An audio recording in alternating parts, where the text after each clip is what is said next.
Elle était profondément ancrée dans les traditions et croyait fermement aux pouvoirs invisibles qui régissent ce monde. Elle avait entendu des murmures au marché, des histoires sur des femmes de la région qui, bien qu'elles semblaient innocentes, avaient apporté malheur et désespoir.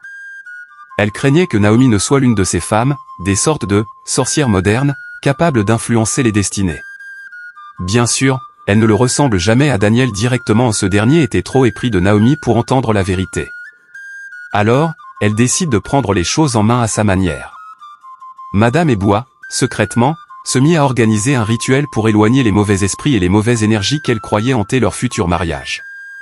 Ce n'était pas un simple rituel de bénédiction, mais un rituel plus ancien, plus mystérieux, plus réservé. Elle se rendit en cachette dans la forêt, là où les herbes sacrées poussaient, et recueillait des ingrédients qu'elle comptait utiliser pour concocter une potion. Ce n'était pas n'importe quelle potion, bien sûr. C'était une potion, protectrice, censée chasser les forces invisibles et s'assurer que son fils ne soit pas victime d'une destinée malheureuse. Elle croyait que ce mariage devait être béni par les ancêtres, mais aussi protégé contre tout malheur. Mais son secret, bien qu'il fût soigneusement gardé, ne reste pas totalement caché. Les signes étaient là, dans ses actions furtives, dans les paroles qu'elle murmurait à peine audibles en préparant son mélange mystérieux.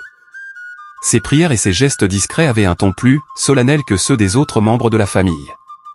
Et même si Naomi ne savait pas exactement ce qui se passait, un instinct lui disait que quelque chose n'était pas tout à fait en ordre.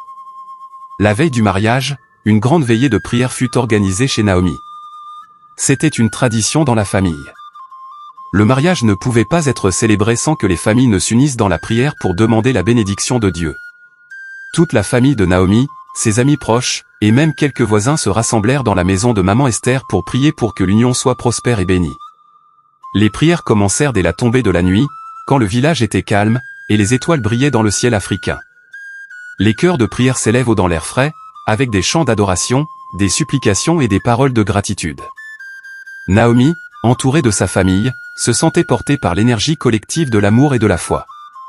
Elle priait avec ferveur, demandant à Dieu de guider son mariage, de le protéger et de l'entourer de sa grâce infinie. Les mots « bénis, bénis notre union » étaient répétés comme un mantra dans la maison. Mais à la surprise de Naomi, Madame Ebois, bien que présente à la veillée, semblait quelque peu lointaine. Elle ne chantait pas comme les autres, et ses prières avaient un ton légèrement différent, moins joyeux, plus inquiet, comme si elle murmurait plus pour elle-même que pour Dieu. Naomi, bien que touchée par l'intensité des prières, ne pouvait s'empêcher de remarquer l'attitude étrange de sa belle-mère. Quelqu'un a choisi dans l'air ne lui semblait pas tout à fait naturel. Les autres membres de la famille, bien sûr, ne prêtaient pas attention